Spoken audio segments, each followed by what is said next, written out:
इस एक्सप्लेनर में आपका स्वागत है। जिस जमीन पर हम चलते हैं वो हमेशा एक जैसी, ठोस और एकदम परमानेंट लगती है ना? लेकिन आज ये भ्रम पूरी तरह से टूटने वाला है, क्योंकि आज हम पृथ्वी के उस बुनियादी ढांचे को डिकोड करेंगे जो लगातार खुद को रिसाइकिल कर रहा है और एक अंतहीन लूप में घूम रहा है। तो आइए जल्दी से इस रोड मैप को देख लेते हैं। हम शुरुआत करेंगे एकदम बेसिक कच्चे तत्वों से, फिर पृथ्वी की 3 मुख्य चट्टानों को समझेंगे और आखिर में उस विशाल इंजन को देखेंगे जो इस पूरे ग्रह को चलाता है। शुरुआत करते हैं पृथ्वी की मौलिक नींव, यानी इसके प्राइमरी इंग्रेडिएंट्स से। सतह पर दिखने वाले इन विशाल पहाड़ों और खाइयों को समझने से पहले जरा उन बेहद सीमित कच्चे तत्वों को देखना जरूरी है जिनसे ये सब बने हैं। ये पूरी प्रक्रिया ना एक फनल या कीप की तरह काम करती है। सोचिए, शुरुआत होती है लगभग 100 अलग अलग तत्वों से, लेकिन फिर ये सिमटकर सिर्फ 8 प्रमुख तत्वों में बदल जाते हैं और आगे चलकर यही तत्व मिलकर केवल 6 प्राथमिक खनिजों का निर्माण करते हैं, जैसे कि फेल्ड्स्पार और क्वार्ट्ज। और ये फनल ना इस बात को बहुत ही बेहतरीन तरीके से विजुलाइज करता है। ये दिखाता है कि पृथ्वी की क्रस्ट की जो इतनी विशाल जटिलता हमें दिखती है, वो असल में सिलिकेट्स, ऑक्साइड्स और कार्बोनेट्स के एक बेहद छोटे और एफिशिएंट पैलेट से तैयार की गई है। मतलब कम से कम चीजों का इस्तेमाल करके इतना बड़ा स्ट्रक्चर खड़ा कर दिया गया है। अब आते हैं हमारे इस जियोलॉजिक ब्लूप्रिंट के पहले सबसे बड़े हीरो पर, इग्नियस यानी आग्नेय चट्टानें। बिना किसी शक के यही पृथ्वी के क्रस्ट के असली संस्थापक हैं।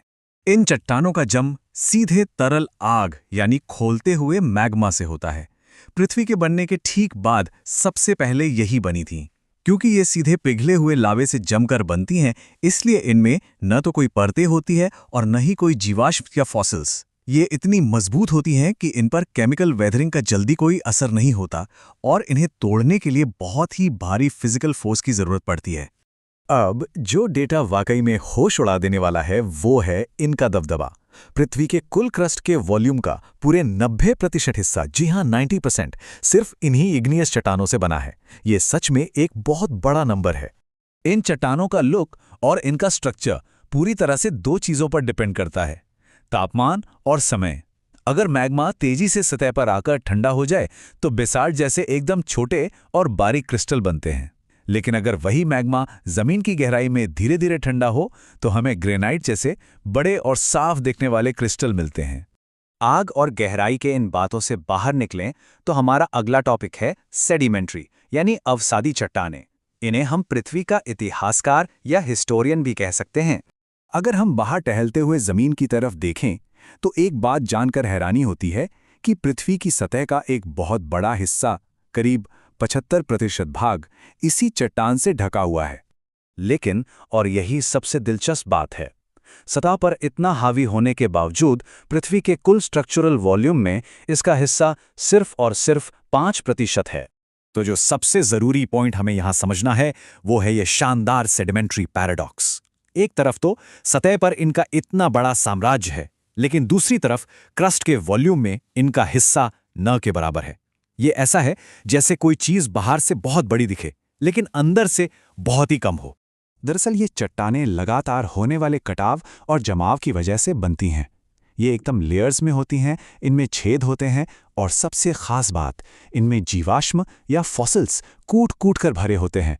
क्योंकि ये लेयर्स लाखों सालों तक जैविक चीज़ों को अपने अंदर कैद रखती हैं, इसीलिए यही चट्टानें नेचुरल गैस, कोयले और तेल का सबसे बड़ा और अहम सोर्स बन जाती हैं।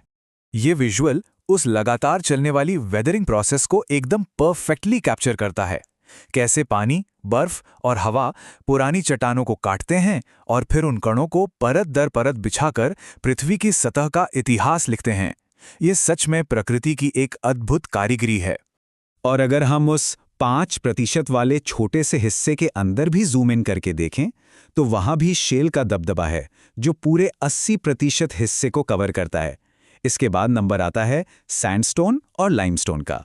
अब बात करते हैं हमारे तीसरे और आखिरी हीरो की, मेटामॉर्फिक यानी रूपांतरित चट्टानें, जो असल में सहनशीलता और किसी चीज के पूरी तरह से बदल जाने की कहानी है। ये चट्टानें प्रकृति के सबसे भयानक अत्याचारों को सहकर जिंदा बचती हैं। जब पहले से मौजूद चट्टानों पर बहुत ज्यादा टेक्टोनिक दबाव पड़ता है और अंदर की भयंकर गर्मी मिलती है तो उनकी पूरी केमिकल संरचना ही बदल जाती है। इस ब्रूटल प्रोसेस में सारे जीवाश्म पूरी तरह से नष्ट हो जाते हैं और जो बचता है वो पृथ्वी के क्रस्ट की सबसे सघन, सबसे टिकाऊ और सबसे सख्त चट्टान होती है। और ये ग्राफिक उस प्राकृतिक भट्टी को बहुत अच्छे से दिखाता है। इग्नियस या सेडिमेंट्री चट्टानों को टेक्टोनिक प्लेट्स के बीच बेरहमी से कुचला जाता है और फिर जमीन के अंदर की गर्मी से उन्हें तब तक पकाया जाता है जब तक कि वो कुछ एकदम नया ही न बन जाए। ये जो बदलाव होता है ना, ये बहुत ही स्पेसिफिक है। उदाहरण के लिए जब आप एक साधारण से लाइमस्टोन पर इस लेवल की गर्मी और दबाव डालते हैं तो वो मार्बल में बदल जाता है। इसी तरह एक नॉर्मल शेल धीरे धीरे विकसित होकर शिस्ट नाम की बेहद कठोर चट्टान का रूप ले सकती है।